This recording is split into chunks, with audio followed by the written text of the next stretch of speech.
Wow, believe it or not, I've been using this keyboard for 2 months, and somehow I didn't even realize that it did that. Kind of makes me curious. What else is in a Royal Kludge RK84's bag o' tricks?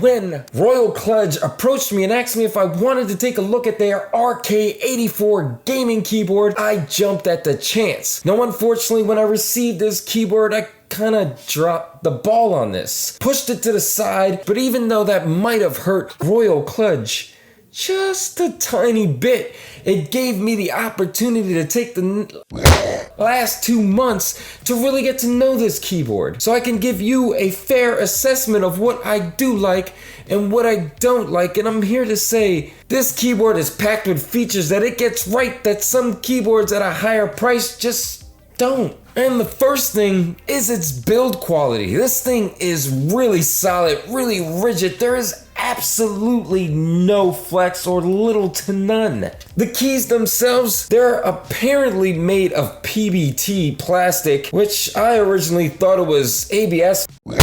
This keyboard is hot swappable. The PCB can take either 2-pin or 3-pin switches. The yellow switches within this keyboard are kind of similar to yellow Gateron. These are RK's own yellow switches, which are silent and smooth. These switches within here are so much easier to pull out with the included switch puller than they were in the Fizz. Ah, God, in that modding video that I did, though, I broke so many switches. Now, the keyboard on the side does have a USB hub and the micro USB for charging. Now, there's one thing I want to note here, which is kind of slightly annoying. You cannot use this USB hub when the keyboard is connected via Bluetooth or the 2.4 gigahertz dongle. It seems to only work with a wire.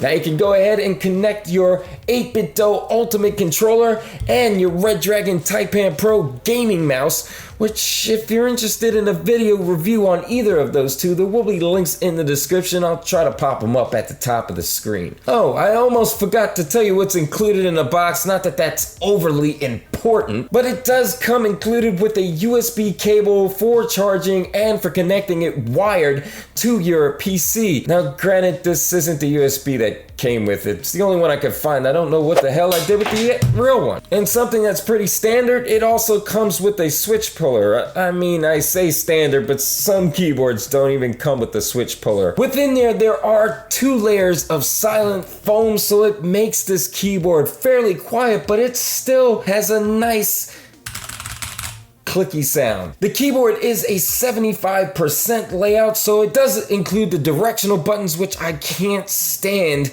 when keyboards don't have that and they're locked into the WASD keys and you have to use the function key to use it. I find that rather annoying. I think 75% is exactly where I feel comfortable at. It's small, compact, but still gives you those directional buttons. On the back of the keyboard, there are 2 magnets, which also came in the box. Jesus, I like forgetting stuff. These are not your normal plastic ones that you come accustomed to seeing on the back. They magnetize right to the rubbers on here, which is kind of cool and unique. I've never seen that before. You also get your USB 2.4 gigahertz dongle, which has a very convenient compartment right here, which I love when manufacturers include that because I have a habit of losing. Kind of gives me a little bit of a reminder to put things where they belong.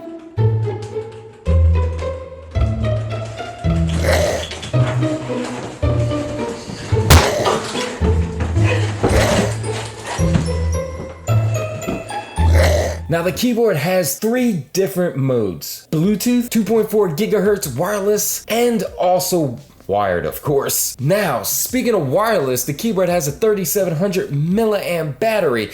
Now, unfortunately, I didn't get to test how long this battery works because, believe it or not, over the 2 months that I've had this keyboard, I had it wired the whole time. Don't ask me why. It wasn't up until recently that I started using it in Bluetooth mode. But according to Royal Kludge's website, if the RGB color patterns are on, it'll last about 30 hours. Without it, it'll last a whopping 200 hours. I'm gonna say, they might be right. Now, from doing a little research on the internet, something that I did not experience, but apparently there are some connectivity issues with the 2.4 gigahertz dongle. Apparently from a foot away, some of the keys don't respond. Now, I personally have not experienced that.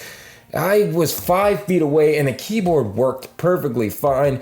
Now, granted, some of these issues were 1 or 2 years ago, so maybe Royal Kludge has fixed that by now. Now, most gaming keyboards nowadays comes with some sort of software, and it allows you to change the 20 RGB light patterns, but also allows you to set up different colors per key. So it gives you the option to customize the lights to your liking. You can kind of do everything that the software does from the keyboard itself, change the 20 RGB light patterns, the speed, the brightness, all from the keyboard. The keyboard also has a few different multimedia keys. Now, as far as gaming is concerned, the Royal Kludge RK84 I thought performed pretty well.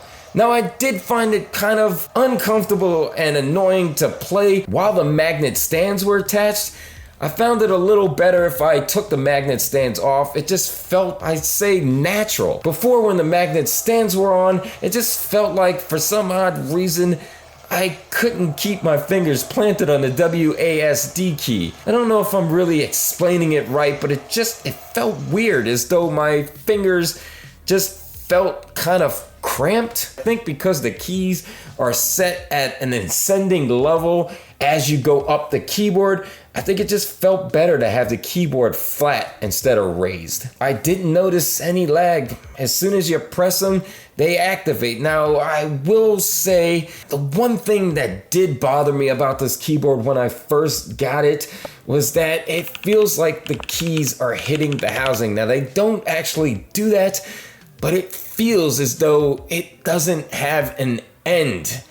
I don't know, once again, if I'm explaining that right, and it might just be a pet peeve of mine, and it's a pretty harsh click. The buttons don't take very long to actuate. You don't actually have to press them all the way down, and they raise back to their up position fairly fast and smooth. Now, before I give you my final thoughts, there's 2 different features that I thought were fairly cool that I don't think I've ever seen on a keyboard. Let me let you in on a little secret.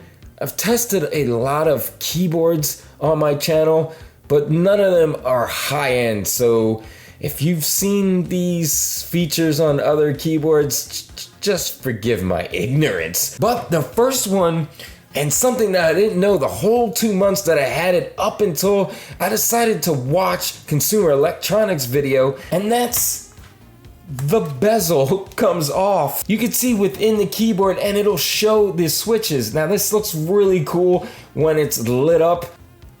Really cool.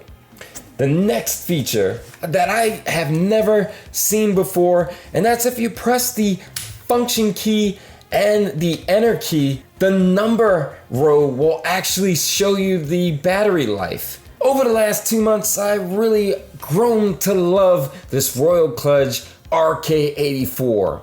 It's a fairly good price at $80. It's packed with a ton of really cool features, all of which I personally think they get right. The sound is amazing. It's not too loud, but it's not quiet either. I actually like to hear and feel some feedback from a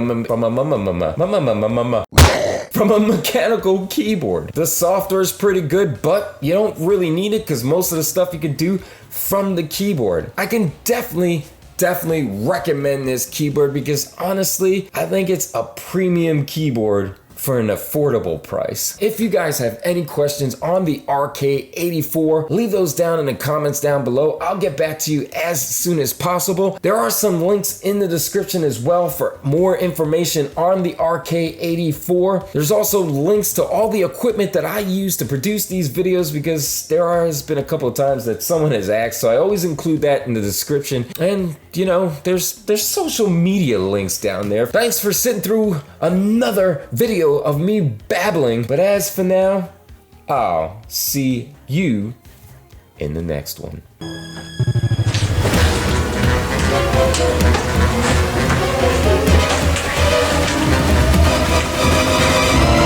Hey guys, instead of staring at my ugly mug, why don't you go ahead and check out one of our other videos?